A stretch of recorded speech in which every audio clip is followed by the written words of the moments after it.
Prescription drug use in the United States has grown substantially in the last 30 years. According to the CDC, the use of antidepressants has increased from 1.8% of the population to 10.7% of the population. The National Alliance of Mental Health reports 16 million Americans suffering from at least one major depressive episode a year, and 18.1% of adults suffering from anxiety disorders. In 2015, the National Survey of Drug Use and Health showed 38% of American population used prescription opioid medications, and 1.8% of those users had admitted to an opioid addiction. 25.3 million Americans suffer from chronic pain, and 40 million Americans suffer severe levels of pain. The first response to these disorders is often prescription medications that come with a number of side effects. Opioid use can cause sedation, dizziness, nausea, vomiting, constipation, respiratory distress, and physical dependence. Anxiety and anti-anxiety and antidepressants can cause nausea, weight gain, decreased sex drive, fatigue, insomnia, dry mouth, agitation, and anxiety. To add to these side effects, $325 billion were spent on prescription drugs in America in 2015, according to the Centers for Medicare and Medicaid Services. There are alternatives that can effectively assist those who are suffering with common ailments like pain, depression, and anxiety. They are not easily prescribed by those who diagnose these disorders. The first response is typically medications to ease whatever ails you. And I believe that there is a better way. Alternative therapies in medicine are often seen as a last resort with those who are terminally ill or receiving hospice care. It is not seen as a first line of defense or a common therapy. It's always a last resort. Well, if the medication isn't working, maybe we can try some alternative therapies.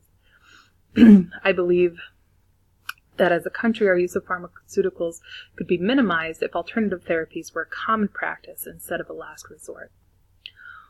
One alternative therapy I would like to discuss today is music.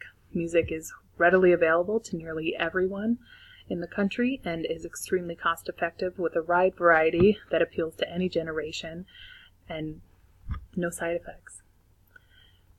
Music has been used as a healing tool since ancient times. Greek physicians used instruments like flutes and stringed instruments called lyres and zithers. They believed that the vibrations could aid in digestion, treat mental illness, and help induce sleep. Studies completed in Paris in the 1700s showed that music can lower blood pressure, increase cardiac output, decrease pulse rate, and stimulate the parasympathetic nervous system. This was done, I believe the pronunciation is de Gaulle. He ran the study on the patients that were in the hospital there in Paris by bringing in drummers to play music for the patients while he conducted his experiments regarding their vital signs. And it was positive. It showed that there was a decrease in blood pressure and pulse rate, and that it helped to physically relax the patients that he was studying.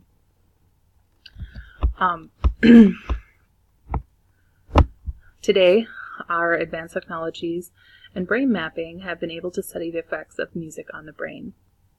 These studies show that listening to music alone can stimulate more areas of the brain than other cerebral activities. The study shows that listening to music can reach areas of the brainstem all the way up to the frontal cortex. And the images were showing the music was being processed by the same areas of the brain that are responsible for reward and motivation, emotions, and arousal. And those are the same areas that produce the euphoria experience. I believe that music for pain management can serve as a distraction from the pain. It will induce relaxation, and it has also been shown to reduce pain perception by blocking pain impulses to the brain and spinal cord while releasing endorphins. And endorphins are what make us feel good.